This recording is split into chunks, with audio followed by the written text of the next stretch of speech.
I can still hear his words, cold, sharp, and heavy with disgust. I can't even look at you with those scars. That sentence cut deeper than any wound I had ever carried. It wasn't fire or fate that hurt me the most. It was the judgment of someone I loved, the rejection that turned survival into shame. And from that moment, the line between family and betrayal became painfully clear. What followed was a journey no one could have predicted, a path of truth, forgiveness, and scars that would change everything. Before we dive in, if you haven't subscribed yet, I recommend you hit that button and turn on the bell, so you never miss another health tip made just for you. If you enjoy this video, type 1 in the comments. If not, type 0 to let me know how I can make better content for you. I wake up before the sun, always at the same time, 4:45 a.m. The world outside my window is still quiet, the waters of the Norfolk Harbor resting in a kind of silence that only deep night and early dawn can hold. My routine has been unchanged for years. I grind black coffee, the bitter smell cutting through the morning air, and I spread a thin layer of ointment across my scars. The lotion eases the tightness for a while, though it never erases the sensation of skin pulled too taut over a body that no longer feels like mine. When I dress, I button my shirt carefully to cover the marks that stretch across my chest and neck. In the mirror, I see the jagged rivers of scar tissue that climb from collarbone to throat. They look like the aftermath of a storm etched permanently onto flesh. And though strangers stare out of curiosity, what pierces deepest is the look in my son's eyes when his gaze lingers too long. He tries to hide it, but I've lived with these marks long enough to recognize disgust when I see it, even when it's faint and fleeting. I wasn't always like this. Once I was a welder, proud of my skill at the shipyard. 23 years ago, a fuel tank explosion ripped through the steel walls around me. Fire rolled across the floor like a predator, and I barely made it out alive. The skin on my arms and chest bore the brunt of the flames. And though surgeons saved me, they could never make me whole again. 6 months later, fate struck harder. A fire in the rental house where we lived swallowed the life of my wife, Laura. I still feel the weight of her coughing in the smoke, the moment the ceiling gave way, the sound of my little boy screaming for me. I carried Ryan out through that storm of heat and ash, my left arm burning as I shielded his tiny body. He lived. She didn't. That equation has haunted me every day since. Ryan is 28 now, a man with a sharp mind and a polished suit, managing product at a rising fintech company in Washington, D.C. He carved his place in a clean world of glass offices and polished steel, a world that does not leave space for scars. He hates pity and rejects reminders of the past. For him, the future must be sleek and untouched. Our relationship has survived in fragments: monthly dinners at a small diner off I-64, greasy plates of eggs and coffee, where conversation is polite but shallow. Lately, even those meetings are canceled with quick texts. Can't make it tonight, work late. I told myself it was just the way of grown children, drifting into their own lives. But when Ryan brought Emily home to meet me, I saw something different. I grilled steaks in the backyard, the air damp with Virginia summer. I wore a long-sleeved shirt despite the heat, fabric clinging uncomfortably to my skin. Each movement tugged at the healed tissue, yet I smiled and poured iced tea, determined to make them feel welcome. Harold Kerr, Emily's father, joined us. A man of construction contracts and stern demeanor, he shook my hand with a grip that lacked warmth. His eyes swept the edge of my collar where a scar peeked out, and he drew back as though he'd brushed against rust. It was a glance so brief most wouldn't notice, but I felt it like a judgment stamped into my skin. We sat down, and Emily, bright with curiosity, asked about the accident years ago. Before I could answer, Ryan cut in.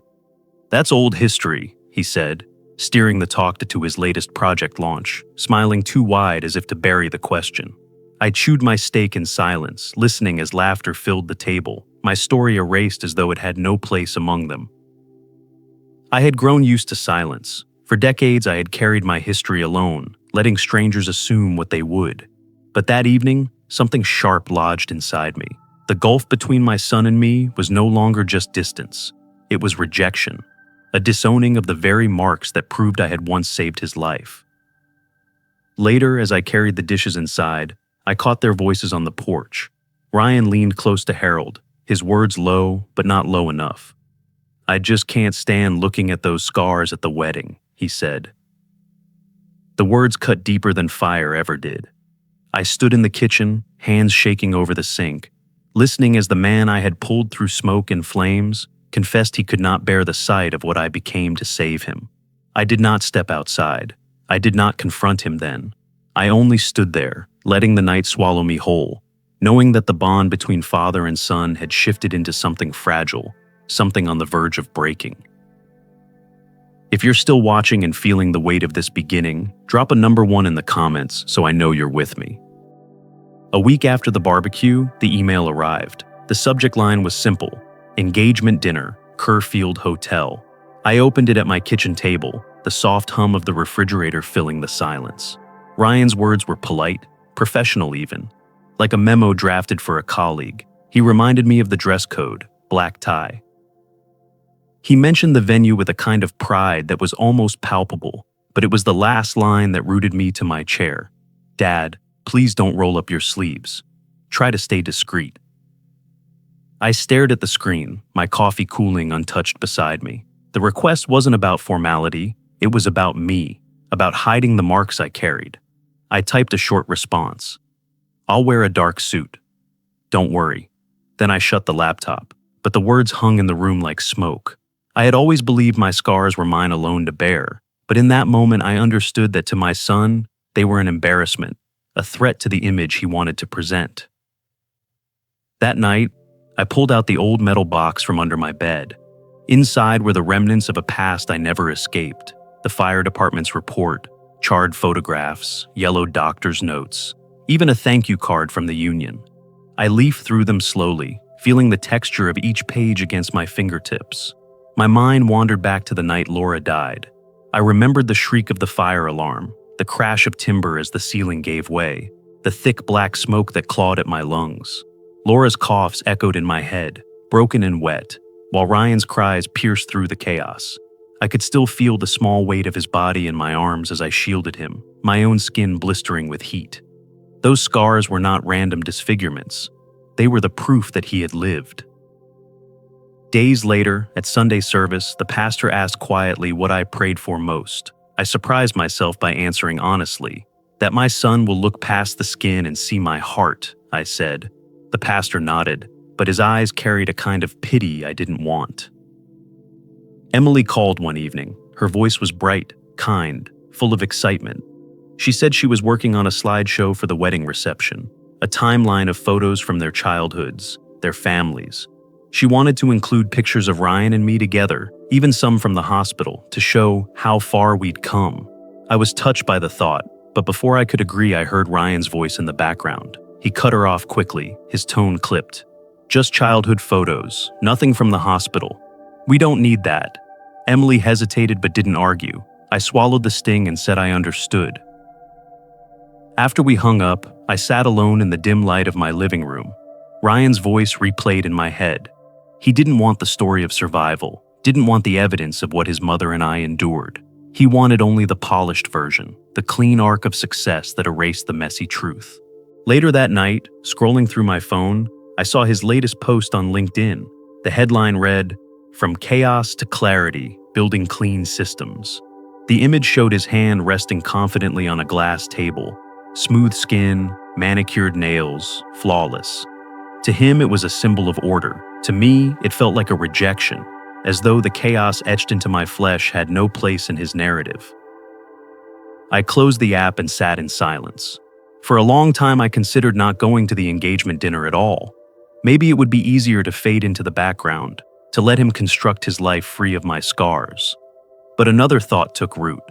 If I gave in now, if I accepted being hidden, then the story of what those scars meant would vanish with me.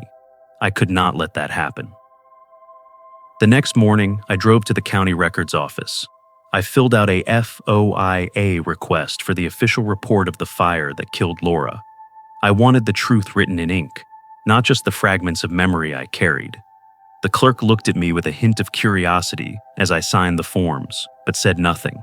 I walked out with the receipt in my hand, my chest heavy but certain. That night, as I prepared for bed, my phone buzzed with an unfamiliar number.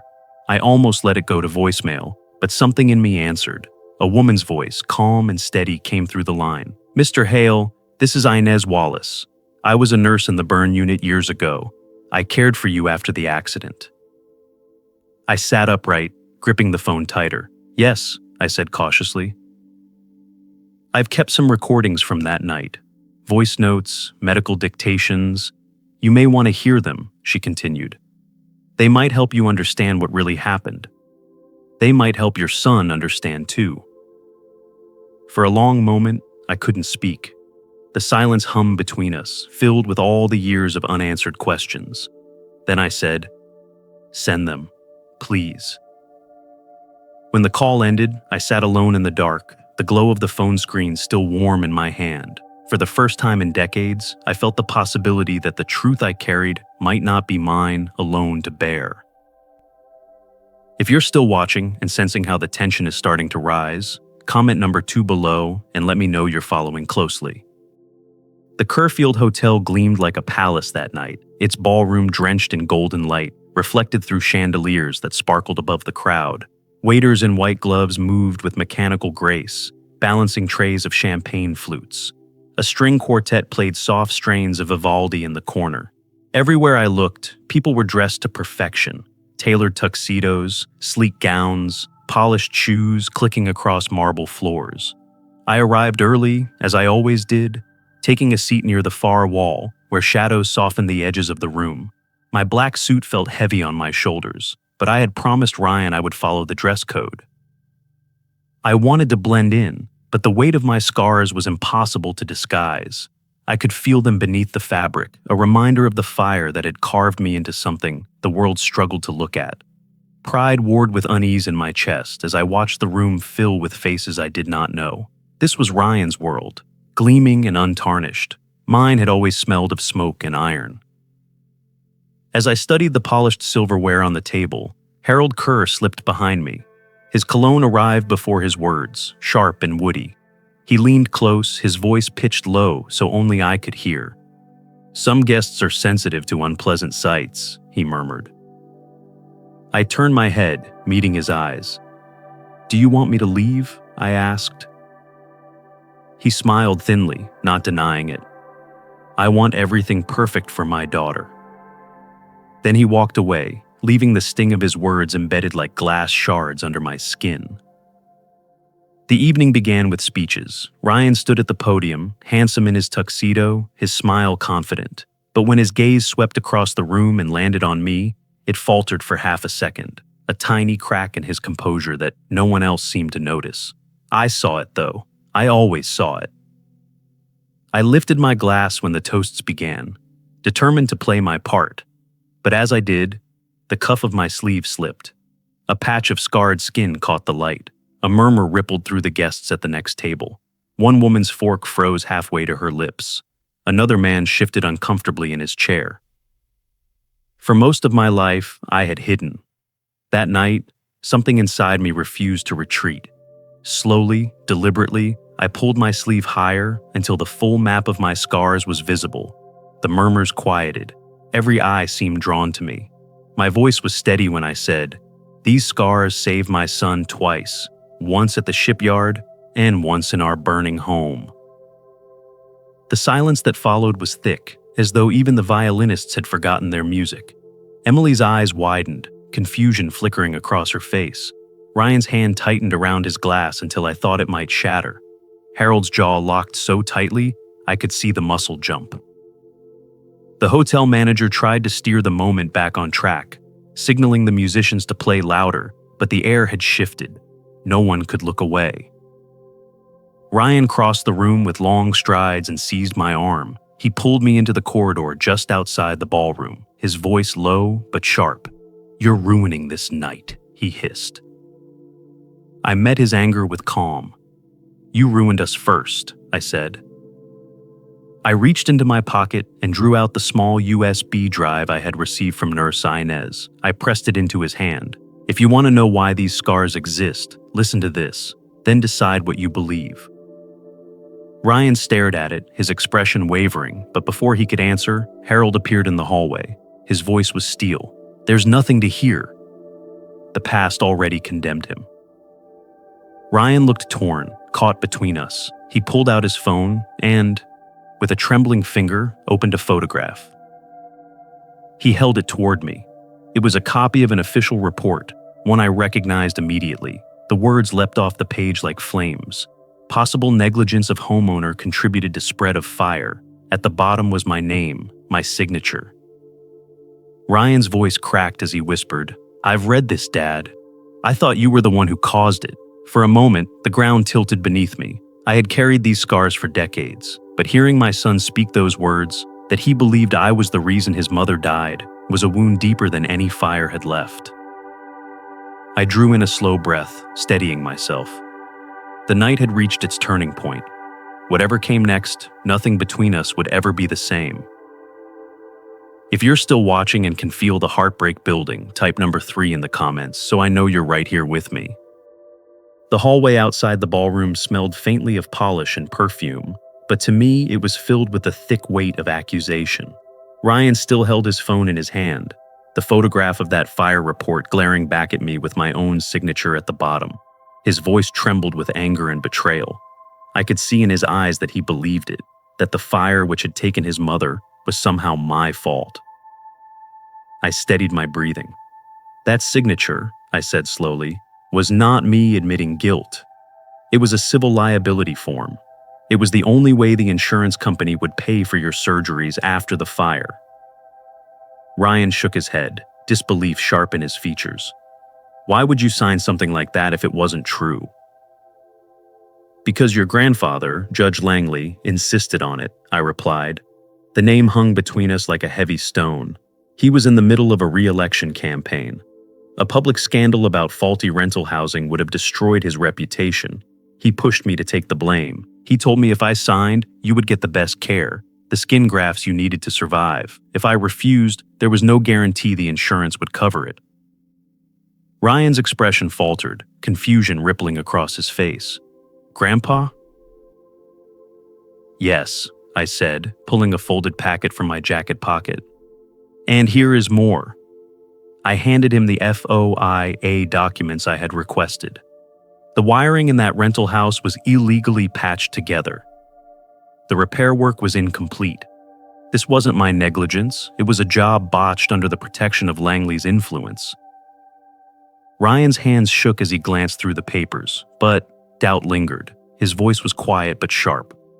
"Then why is it always your name on the reports? Why does every record say you failed?" Before I could answer, Harold Kerr's voice cut in like a blade. He had followed us into the hallway, his jaw tight.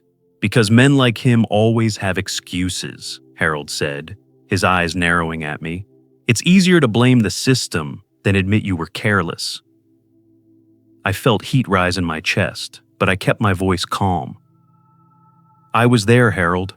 You weren't. And there is one man who can confirm it." At that moment, the steady click of a cane echoed through the corridor. Chief Doyle, the retired fire chief, approached slowly. His back was bent, his face weathered, but his eyes were sharp as ever. He greeted me with a nod before turning to Ryan. "I saw your father that night," Doyle said. "I saw him run into that burning house not once, but twice, first carrying you out and then going back in for your mother." Ryan looked stunned. "But the report—" "I know about the report," Doyle interrupted. His voice was gravel but firm. "I was called into Judge Langley's office after the fire.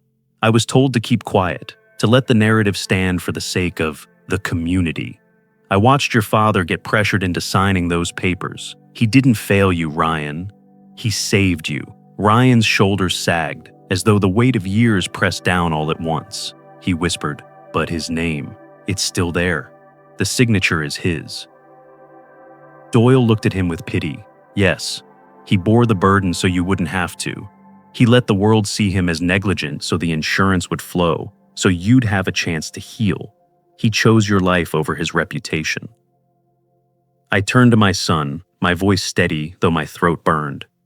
"Ryan, I gave up my name so you could have a future. I let myself be written as a failure because it meant you would survive. For the first time that evening, I saw the disgust in his eyes soften into something else. Confusion. Maybe even the beginning of understanding. Still, uncertainty clung to him. Before I could press further, a soft, familiar voice joined us. Inez Wallace stepped forward, a small device in her hand. Her presence startled Ryan. "Who is this?" he asked. "I'm a nurse," she said gently. "I cared for your father in the burn unit. And I kept something you should hear." She pressed a button, and the faint, fragile sound of Laura's voice filled the hallway. Her breathing was labored, but her words were clear enough. "If he has to sign, let him sign for me. Save Ryan first. Don't let my father ruin our son's future." The recording ended. The silence afterward was heavier than any verdict. Ryan's eyes widened. His lips parted, but no words came out. He was hearing his mother's voice for the first time in decades, speaking from the edge of death, confirming the choice I had made. I let the silence stay, because nothing I could say would weigh more than what he had just heard. My attempt to clear the truth was not complete. His faith in me was still fractured, but for the first time, I saw a crack in the wall he had built against me. If you're still watching and you're drawn into the struggle unfolding, share number 4 in the comments to let me know you're not going anywhere. The echo of Laura's fragile voice still lingered in the corridor when silence pressed down on us. Ryan's face had drained of color, his eyes glassy with disbelief. The little device in Nurse Inez's hand seemed heavier than iron, holding not just sound, but a truth he could no longer avoid. Emily appeared from the ballroom, her sequined dress catching the light as she hurried toward us. "What's going on?" she whispered, glancing at Ryan's stricken expression, at me, at Harold looming close by. Her worry was clear, though she tried to smile for the guests who had begun drifting out, curious about the commotion.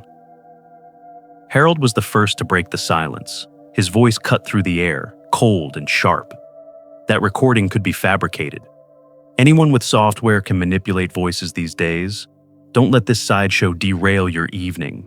He reached for the device, but Inez pulled it back with surprising strength.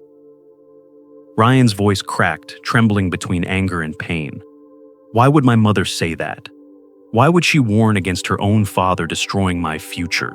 His eyes snapped to Harold. "Did you know about this? Did you know what was buried?" Harold's jaw clenched. His eyes darted, calculating. "Don't be naive, Ryan. People say strange things when they're dying. You can't build truth on the ramblings of a woman in shock."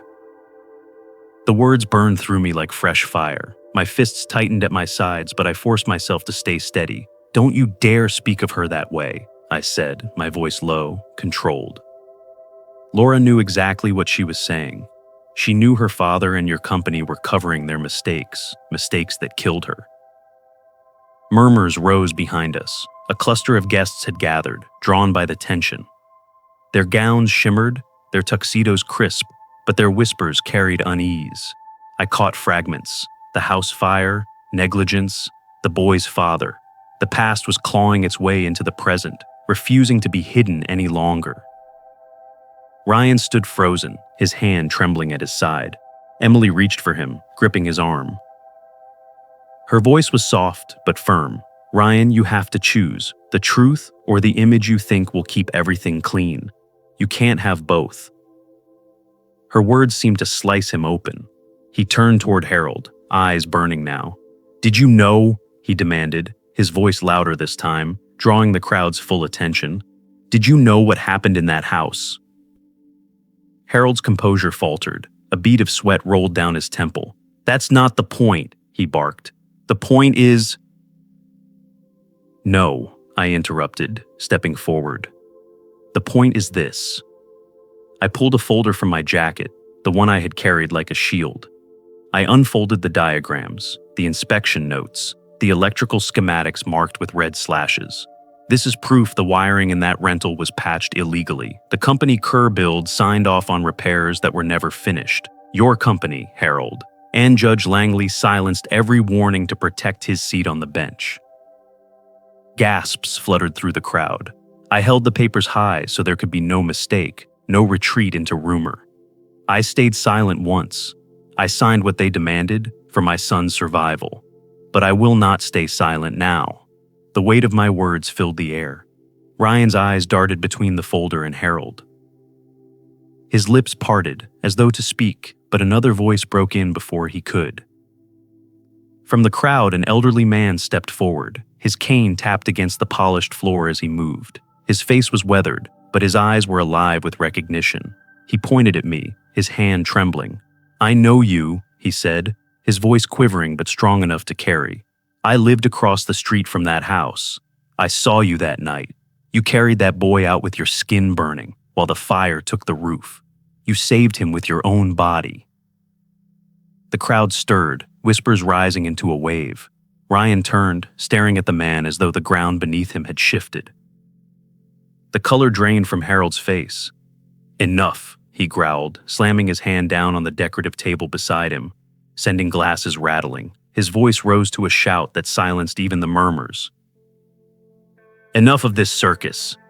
You'll ruin all of us if you keep digging. You'll destroy everything we've built." The chandelier lights glittered overhead, but the air was heavy with smoke from a past no one could ignore any longer. Ryan stood at the center, torn between the blood he carried and the truth unfolding before him. The conflict had reached its breaking point, and there was no path back to silence. The air in the corridor was thick with silence, broken only by the fading echoes of Harold's outburst. His handprint still trembled on the table he had slammed, glasses rattling in its wake. Guests lingered at the threshold of the ballroom, torn between polite retreat and morbid curiosity. The chandelier light spilled across marble tiles, illuminating the three of us, Harold flushed and furious, me steady but weary. And Ryan caught between us, his face pale under the weight of two legacies pulling him apart. I kept my voice level, resisting the urge to shout.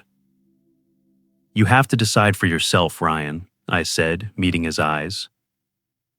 "You can live inside the shell of perfection they've built around you, or you can stand in the truth, even if it costs you." I wasn't pleading, I wasn't bargaining. The years had burned away my pride long ago, but what remained was clarity. "I don't need your forgiveness," I added. "I just need you to know what happened." His eyes flickered, restless. I could see the storm inside him, the voice of his mother echoing from the recording, the weight of the documents he had held in his hands, the testimony of the fire chief. But I also knew the pull of Harold's influence. For years, Kerr-Bild had bankrolled his studies, opened doors to internships, smoothed the path that carried him into the glittering world of finance. The comfort of that scaffolding was hard to abandon. Emily slid closer, her hand wrapping gently around his arm. Her voice was barely above a whisper, but it carried enough to slice through his paralysis. "Ryan," she said, "do you want to build our family on truth or on lies?" For the first time, Emily's defiance was visible, and it unsettled Harold. His eyes narrowed, the muscles in his jaw twitching. He leaned toward Ryan, his tone sharp, private but urgent. "If you side with him," Harold muttered, "you'll lose everything. Your job, your standing, every opportunity Kerr-Bild has carved for you. Do you want to throw it all away for a scarred old man's excuses?" Ryan flinched at the venom, but Harold pressed on. "I invested in you. I opened every door you walk through. If you betray me now, you'll be nothing. Do you understand? Nothing." The words landed like a hammer, but I refused to let them be the last. I reached into my jacket and unfolded the paper I had carried for decades. The original insurance release stamped and signed. "Ryan," I said softly, "look at this. This is the form I signed. They told me it was negligence. They told me I had to accept it. I let the world believe I failed, because without that signature the insurance wouldn't have paid for your grafts, for your recovery. I traded my name for your life." I held it out to him. My hands didn't shake, though my chest burned with old grief. "You survived because of this, because I bore the shame. These scars," I tugged at my cuff, revealing the ridges of skin on my wrist, "aren't ugly. They are proof that you are still here, alive, able to choose for yourself." Ryan's fingers hesitated before taking the paper. His eyes scanned the faded ink, the corporate stamps, my scrawled signature that had haunted me every day since. His lips moved, though no sound came out. The corridor seemed to shrink, every guest holding their breath. Emily clutched his arm tighter. Harold loomed like a shadow, ready to pounce if Ryan wavered, and I stood still, giving him nothing but the truth. Finally, Ryan inhaled sharply, folding the paper and pressing it to his chest. He turned to Harold, his voice breaking but clear. "I can't live like this anymore. I can't build my life on a lie." Harold's face darkened. "Think carefully," he growled. "If you choose him, you're finished. You'll lose Kerbild. You'll lose your place in this world." Ryan's answer was steady now, carried by something deeper than fear. "Then I'll lose it. At least it will be mine." The crowd erupted into murmurs, the sound swelling like surf against stone. Harold's face twisted with rage. He slammed the tip of his cane against the floor, so hard the sound cracked like a gunshot. "You've destroyed your future," he spat. "Everything I gave you wasted." Ryan's hand trembled, but he lifted his head. "No," he said. "For once it's my future, not yours." I watched him then, my son standing on the precipice, the disgust that once lingered in his gaze finally dissolving into something else. Resolve, raw and fragile, but real.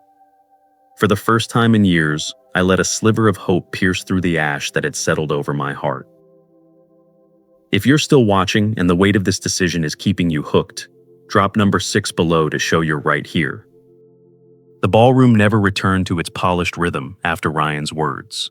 Conversations fractured into sharp whispers, and the careful facade of champagne laughter collapsed under the weight of scandal. A few guests slipped away quietly, clutching their coats as though the air itself had turned dangerous. Others lingered, phones lifted, recording the fallout of an engagement dinner that had spiraled into a public reckoning. The clink of crystal had been replaced by murmurs that spread like fire through dry grass. Emily stayed by Ryan's side, her hand firm on his arm, her face a mask of worry and resolve. Harold barked at the hotel staff, demanding order, calling for security, as though he could erase what had been spoken by simply shouting louder. His voice carried through the corridor. "Clear this rabble! This ends here." But the truth was already loose, bleeding into every corner of the evening. I slipped from the hotel quietly. The night air outside was cool and sharp, stinging against my skin. My chest felt hollow, not with shame but with exhaustion. For decades, I had lived bent beneath the burden of silence, hiding my scars, hiding the story behind them. Tonight, for better or worse, I had let it out. The cost was still uncertain, but I knew one thing: I was no longer hiding. The next morning, Ryan woke to a storm. His inbox was flooded with messages. The company board had sent an official notice. Kerbild, the firm that had invested heavily in his projects, was pulling its support effective immediately. By noon, colleagues had begun to distance themselves. Invitations to conferences were rescinded. Friends who once praised his promise now sent clipped, cautious texts, or none at all. In his sleek apartment, with its glass walls overlooking the city, Ryan sat at his desk with the letter from the board in his hands. The words blurred as his mind replayed the night before. The sound of his mother's voice from the recording, the look in Harold's eyes when the lies were stripped away. The moment he told his father he chose truth over pretense. He had known the choice would cost him, but the speed and severity of the fallout left him shaken. Harold, meanwhile, struck back with fury. That afternoon, he appeared at a press conference, his jaw clenched, his words venomous. Cameras captured his declaration. Marcus Hale is an unstable man, clinging to scars and delusions. He manipulates his son, poisoning his future with bitterness. None of this should distract from the achievements of Kerbild or my family's integrity. The headlines by evening were brutal. Construction mogul denounces disgraced father-in-law. The tide of public opinion turned restless. Neighbors glanced at me differently when I walked to fetch the mail. Some looked away, embarrassed. Others eyed me with suspicion, their gazes lingering on the scars they could now connect to the story filling their news feeds. One envelope contained only a sheet of paper with the words, "Monster." Another carried a shaky, handwritten note from a widow in another state. "My husband died in a fire. You saved your boy. Don't let anyone take that from you." I sat with those letters spread across my kitchen table, the insults and gratitude mingling in uneven piles. For the first time in years, I didn't shove the reminders of my past into a drawer. I read them, one by one, and let myself feel both the sting and the strange relief of being seen. Ryan felt the weight differently. In his apartment, silence pressed against him harder than any boardroom confrontation. He held the insurance papers his father had handed him, the faded ink now a lifeline. Emily touched his shoulder gently. "You chose right," she said. "Even if it makes things harder. Especially because it makes things harder." He didn't answer, but he clutched the documents tighter, as if anchoring himself to the truth they carried. The gleaming career he had built on Kerr-Build's scaffolding was crumbling, but beneath the rubble, something sturdier stirred, the beginning of a life not propped up by lies. That night, I sat alone in my small living room, the lamplight soft against the walls. Laura's photograph rested on the mantel, her smile frozen in time. I traced the frame with my finger and whispered, "I kept my promise." The truth isn't buried anymore. I didn't know what tomorrow would bring, more condemnation perhaps, or more silence. But the weight inside me had shifted. For the first time since the fire, I felt something close to peace. The scars still bound my skin, but the shame no longer chained my heart. Ryan looked hollow in the days after the engagement dinner. His polished image had cracked. The confident stride and perfectly rehearsed smile were gone. He no longer posted glossy updates online, no longer answered calls from colleagues who only wanted to gossip about his downfall. Kerr-Build's withdrawal had gutted his career. Investors whispered that he was tainted. He wandered his apartment as if the floor beneath him had vanished. I carried my own battles. Whispers followed me at the grocery store. Some neighbors offered sympathetic nods. Others crossed the street. A few anonymous letters accused me of being a fraud. But instead of shrinking back, I did something I had avoided for decades. I joined a support group at the community center for survivors of fires and disasters. The first evening, I almost turned back at the door. But when I sat down, surrounded by people whose skin bore stories like mine, the words came. For the first time in years, I told the full story. The explosion at the yard, the fire that took Laura, the signature that stained my name. No one looked away in disgust. Some nodded, others wiped tears. When I finished, the room broke into gentle applause. A woman with burn scars across her neck whispered, "You've carried this too long alone." I realized then, the truth did not only set me free, it could be a torch for others. A few nights later, Ryan came to my house. He wasn't in his tailored shirts. He wore a simple jacket, his hair uncombed, his eyes red from sleeplessness. He stood on the porch for a long moment before speaking. "Dad," he said quietly, "I don't know where to go from here." I let him in. He sat at the kitchen table, staring at his hands. Everything I built was tied to Harold and his network. It's all collapsing, but in some strange way I feel lighter, like I've stopped pretending. I just don't know what comes next. I poured him coffee and sat across from him. "Losing the shell isn't losing everything," I told him. "It's the only way you get to build something real." For the first time in months, our conversation wasn't filled with accusation. His shoulders eased a little, as though he could finally breathe. Emily joined us later that evening, her eyes bright with determination. "We don't need Kerr-Build," she said firmly. "We can do something better. What if we start a foundation for fire victims, for families who lose everything? Ryan, you know how to manage. Marcus, your story could raise awareness and funding. We could turn all this pain into purpose." I was stunned by the clarity in her voice. For a moment, I saw in her the same strength Laura had carried. I nodded slowly. "That might be the way forward," I said. Ryan looked at her, then at me. The idea frightened him, I could tell, but also gave him something to cling to, a rope to pull himself out of the ruins. A few days later, unexpected messages trickled into Ryan's inbox. Not everyone had turned their back.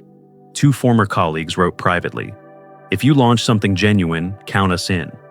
Another contact added, "Your choice was brave. Don't let it die under Harold's shadow."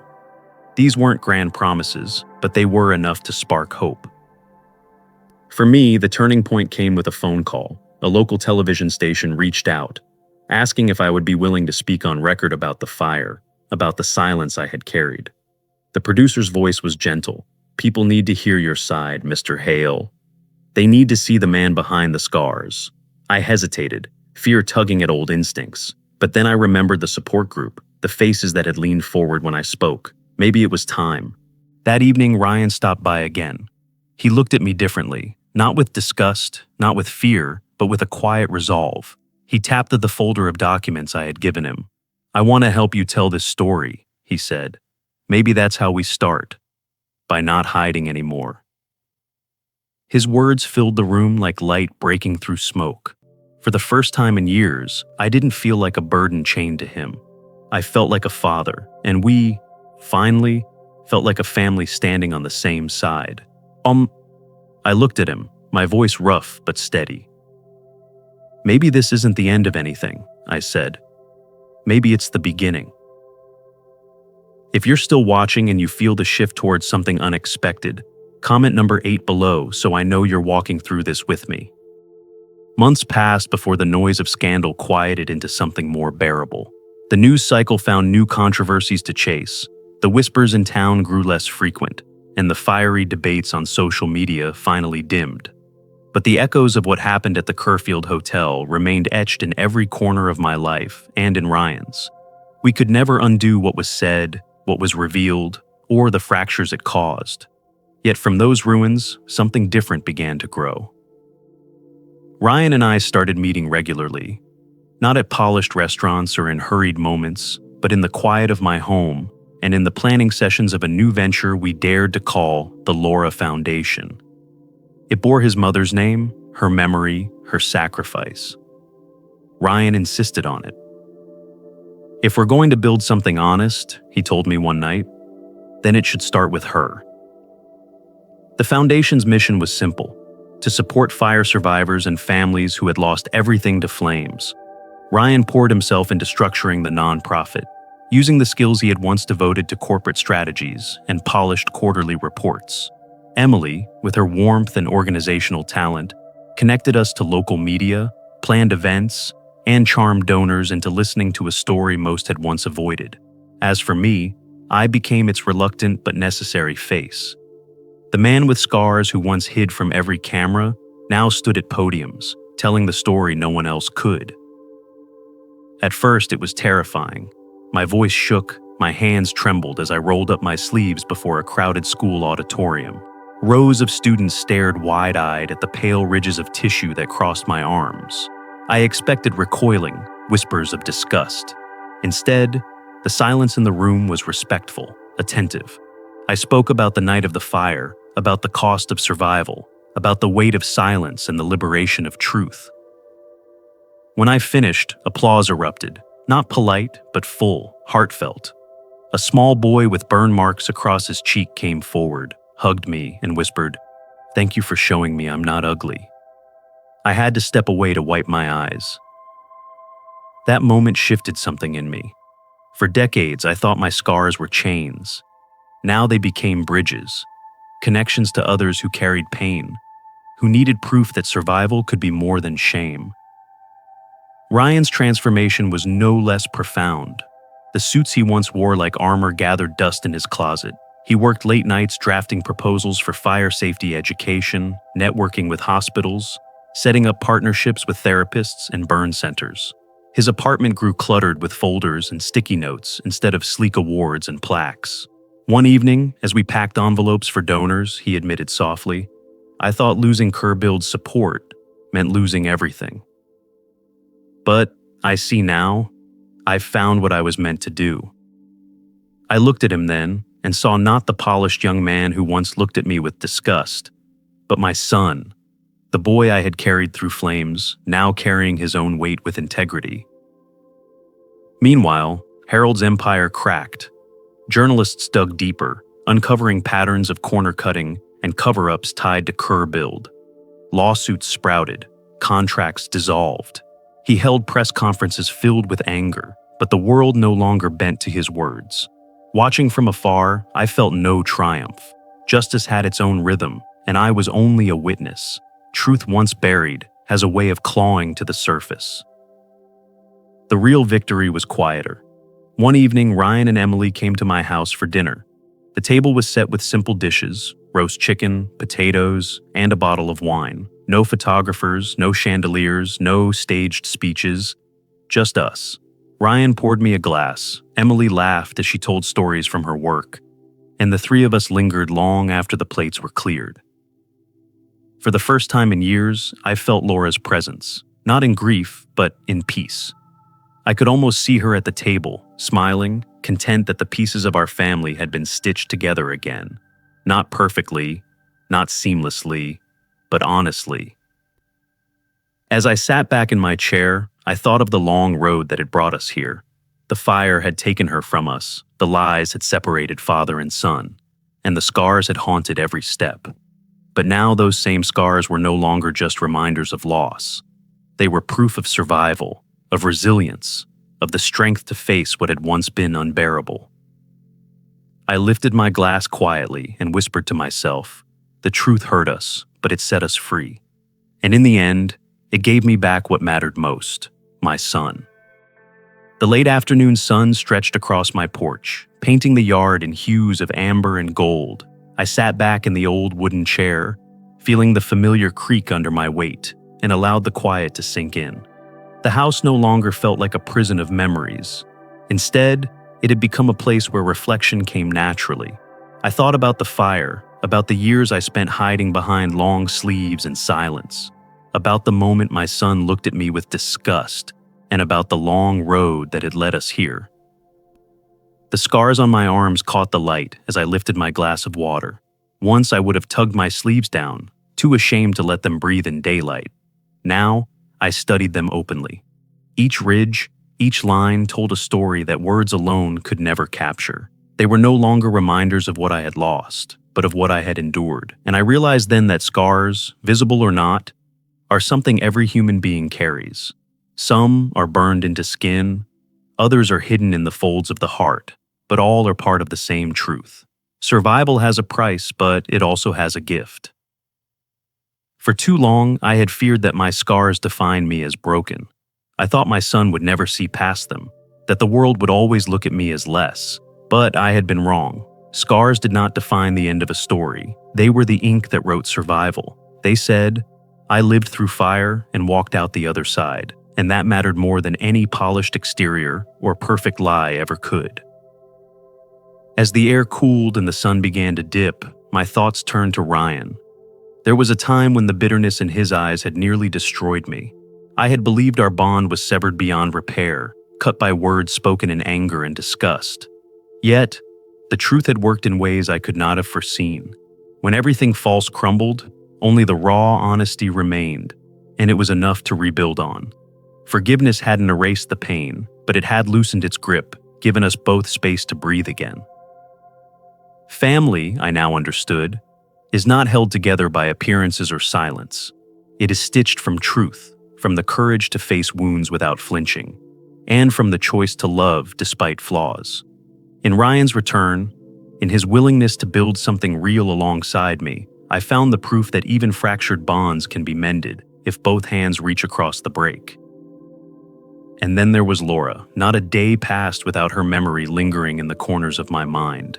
For years, I let her death define me only in sorrow, but through the foundation that bore her name, she had become a presence of hope. Her legacy was not just the loss we endured, but the good we built from it. The Laura Foundation was more than a charity. It was a declaration that even from ashes, something meaningful could rise. It was proof that a life cut short could still echo with purpose. I closed my eyes, hearing faint laughter from the house inside, Ryan and Emily discussing plans for another fundraising event. It filled me with a kind of peace I had not felt in decades. Once I craved revenge, recognition, or some cosmic balance to right the wrongs. But sitting there in the warm twilight, I realized I no longer needed those things. What I had gained was far greater: truth, peace, and a family restored. Scars, I whispered to myself, are not shame. They are survival. In that moment, I understood the final message my life had been shaping all along. Our deepest wounds do not have to chain us to bitterness. They can guide us, teach us, and even bind us closer to those we love. It is in the act of choosing truth, over lies, over fear, that we step into freedom. And in freedom, we find the strength to carry not just ourselves, but others too. The sun slipped below the horizon, casting the world in dusky calm. I leaned back in my chair, let the silence wash over me, and smiled. No grand victory, no public acclaim, just the quiet knowledge that my story, scars and all, had become more than tragedy. It had become a lesson. Wounds may shape us, but it is what we do with them that defines us. And for the first time, that was enough. Life rarely unfolds the way we expect. It often confronts us with fire, sometimes literal, sometimes metaphorical, that strips away illusions and forces us to face what remains when everything superficial has burned away. What is left, in those moments of clarity, are the truths we once feared to acknowledge. That wounds will scar, that pain leaves its marks, but also that within those scars lies the undeniable proof of survival. Scars are not only etched into flesh, they live within the spirit. They are reminders of nights when we thought we could not endure, and mornings when we discovered that we had. They carry the memory of both loss and endurance. For some, they are visible, drawing the gaze of others who may not understand. For others, they are hidden beneath practiced smiles and controlled silence. But no matter their form, they are universal. Every person alive carries a map of experiences, lines of struggle, grooves of grief, faint shadows of choices made, and burdens carried. The tragedy of scars is not in their existence, but in how we choose to view them. Too often they are hidden, denied, treated as shameful evidence of weakness or failure. Yet the truth is the opposite. Scars, whether seen or unseen, are testaments of resilience. They say, "I have faced the worst and still stand." They are the ink of survival, written not to glorify suffering, but to affirm that life, despite its cruelty, can continue. To accept scars is to honor the courage it took to endure what created them. Beyond scars lies the deeper truth about the bonds between people. When life breaks us open, when pride collapses and facades fail, what is left is the raw essence of connection, honesty, forgiveness, and compassion. Families fracture under the weight of silence and pretense, yet they can be rebuilt when truth is spoken, however painful. Forgiveness does not erase the past, but it redefines the future. It transforms relationships from brittle illusions into bonds strong enough to carry the weight of reality. And this is where the quiet triumph of life resides, not in victories declared to crowds or in accolades carved into stone, but in the small reconciliations of the human heart. It is in the moment when shame yields to acceptance, when bitterness yields to understanding, when isolation yields to love. That is where freedom lives, in choosing to no longer be bound by what hurt us, but instead to walk forward, carrying the wisdom it left behind. There is also a truth about legacy, one that emerges when we step back from the pursuit of appearances. Legacy is not measured by titles, wealth, or monuments. It is measured in how our lives ripple into others, how we turn pain into purpose, loss into compassion, scars into bridges. When we allow our stories to be seen, not polished into perfection, but revealed in their raw humanity, we give permission for others to do the same. That act alone may be the most enduring gift any person can offer, the reminder that no one has to suffer or survive alone. In the end, life is not about avoiding fire or emerging unscathed. It is about what we carry with us when the flames die down. The ashes may cling, the scars may remain, but so does the knowledge that we endured, and that endurance itself can become a lantern for others still walking through their darkness. The most profound victories are not shouted. They are lived quietly. They are in the courage to show one's scars without apology, in the willingness to forgive, and in the choice to build meaning from pain. These are not dramatic gestures, but steady truths that shape the course of lives. So, perhaps the deepest message is this: our wounds are not the end of our stories. They are the very beginning of something new. They remind us that freedom is not found in pretending to be whole, but in embracing the truth of being human, scarred, yes, but also stronger, wiser, and capable of love that runs deeper than fear. And in that acceptance, we find peace. These turning points remind us that setting boundaries and valuing ourselves is not just an act of courage, it's the foundation of living with dignity. Now, I'd love to hear from you. What's one lesson from this story that you feel connected to? And how will you apply it in your own life? Let's grow together by sharing our thoughts. If this story resonated with you, drop a 1 in the comments. If not, feel free to leave a 0. Your feedback helps us improve. And don't forget to like, share, and subscribe for more stories that touch the heart and spark reflection. Thank you for watching, and here's to living life with strength, honesty, and authenticity.